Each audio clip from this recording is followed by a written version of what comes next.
Alright, so this is a cooling fan setup I have from a YZ250. That way I don't have to have aftermarket stator or anything like that. So we got a 3-cell LiPo RC battery, and it comes to a EC5 connector, curls it around. This keeps it away from the front of the frame. Then we curl around here. Positives go to a 3-amp fuse, because the Spall fan I have has a 2-amp rating.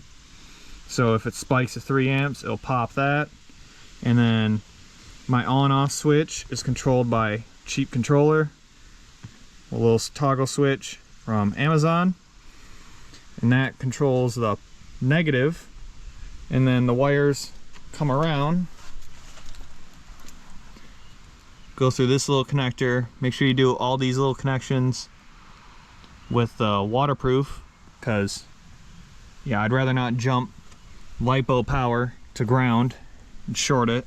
So this is mounted right to the radiator, but it does have little rubber spacers separating it, so it allows stuff to fall through if it needs to, and it also spaces it away, so if this is vibrating, which it does quite a bit, it isn't going to rub away at the radiator. And they just push right through on the other side of my radiator guards, so they're real protected. Give you an idea of how it looks turned on. So it's not very loud, and for the last hard enduro I did, I left it on basically the entire time. So for making sure you don't over withdraw these LiPo batteries, because you can't draw them down past about, I think it's 3.1 volts or so, I have this little LiPo alarm which will beep at you as soon as it reaches, I think it's 3.3 volts, and that goes into the balance port so it knows what each cell is. And then when I have this set up on the bike, I'll show you this is set up so if it starts beeping, I can basically stop, shut the fan off, and since I'm not going to be using the fan anymore, I can disconnect the balance port from that and then re-stick it to the Velcro right there, so it stops beeping at me, because that'd be quite annoying to hear. So I'll show you this mounted on the bike. Alright, so here we all are mounted. So I got my switch up here, and that runs down. You make sure it doesn't get pinched right between the triple clamp and the front number plate. Battery has a nice enough gap between it and the steering stem, and then the wires run right behind there, down, kind of do a little bit of a jog here, so I have some extra wire and it can move on its own. Then we have radiator fan, which hopefully you can see that. There's the numbers for it.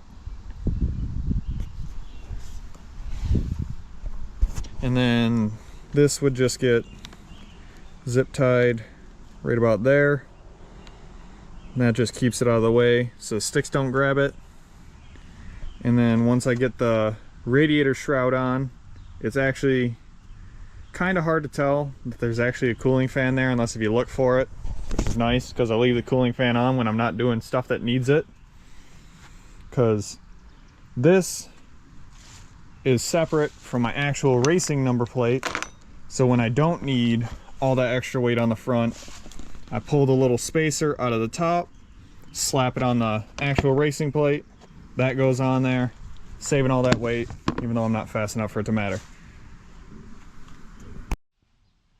Alright, so I got it all buttoned up.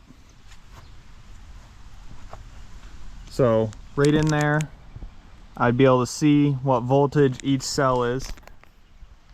And then if I needed to, and I ran out of battery life during a race, I could pull that Velcro off, disconnect it, that balance port will just hang down, and then I can stick the sensor back in there. That's tucked in there, right behind all there. and then with a radiator shroud on, it just about comes in line with the lower part, so it kind of blocks it when you don't feel like seeing that you have a radiator fan on. And so I don't have any actual way of telling what temperature the bike is, but usually if I was actually having to take care of the battery life to make sure it lasted an entire race, then the way I went before I actually put fan on this is I would basically go until, with your knees tucked in here, all the heat from the radiator goes across your knees, and as soon as your knees feel hot, it's time to stop. Which is not scientific, but it was good enough to have this bike survive Tennessee Knockout last year and Fallen Timbers and the Mad Moose, which was good enough for me. And then I rigged this up before I went down and did the last hard enduro this year I did. So that's the setup. Ain't fancy, but is what it is. It cost me, let's see, I had the RC batteries already on hand, but those are about $40 a piece for a 3-cell 9,000 milliamp hours. And then you need a battery tray that is the right size to accommodate your battery, and then you gotta get a second number plate, or you can mount it to your original number plate, which I already had a junk number plate kicking around. And then you just get whatever hardware you need. So I got some little Acorn nuts on there, and then nuts in front of those, and then washers, and then I got washers on the back side, and then countersunk screws inside so the screws don't rub against the battery, because you really don't want to pop a hole in a LiPo battery, otherwise your cooling fan would wind up burning down your bike.